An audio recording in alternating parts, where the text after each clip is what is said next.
রাসূল সাল্লাল্লাহু আলাইহি ওয়াসাল্লাম বলেছেন, যখন ঘুমোতে যাবা এই দোয়াটা পড়বা। দোয়াটা দেখেন কত চমৎকার, কিভাবে নিজেকে আল্লাহর কাছে সমর্পণ করবেন, সঁপে দিবেন। দেখেন রাসূল বলেন, তুমি এটা পড়বা, আল্লাহুম্মা ইন্নী আসলামতু ওয়াজহি ইলাইক, আল্লাহ আমি আমার সত্তাকে আপনার দিকে সমর্পিত করলাম।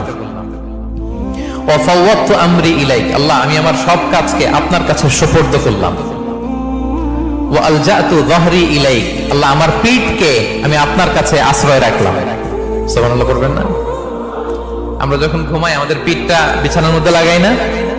আল্লাহ আমার সত্তাকে আপনার কাছে আমি সমর্পিত করলাম, আল্লাহ আমার সব কাজকে আপনার কাছে আমি সঁপে দিলাম, আল্লাহ আমার পিঠটাকে আপনার কাছে আমি আমানত রাখলাম। লা মালজা ওয়ালা মানজা মিনকা ইল্লা ইলাইক, আল্লাহ আপনি ছাড়া আশ্রয় দেওয়ার কেউ নাই, আল্লাহ আপনি ছাড়া আমাদের মুক্তি দেওয়ার কেউ নাই। আল্লাহ আপনি যে রাসূল পাঠিয়েছেন সে রাসূলের প্রতি আমি ঈমান আনলাম। আল্লাহ যে কিতাব আপনি আসমান থেকে পাঠিয়েছেন ওই কিতাবের উপর আমি ঈমান আনলাম। সুবহানাল্লাহ পড়েন। বিষ্ণু সাল্লাল্লাহু আলাইহি ওয়াসাল্লাম বলেন, যখন কেউ এই দোয়াটা পড়বে রাত্রিবেলা, ফাইন মিত্তা, ওই মিন লাইলাতিকা, ওই রাতে যদি তুমি মারা যাও, মিত্তা আলাল ফিতরা, তুমি ফিতরাতের উপর মৃত্যুবরণ করবে।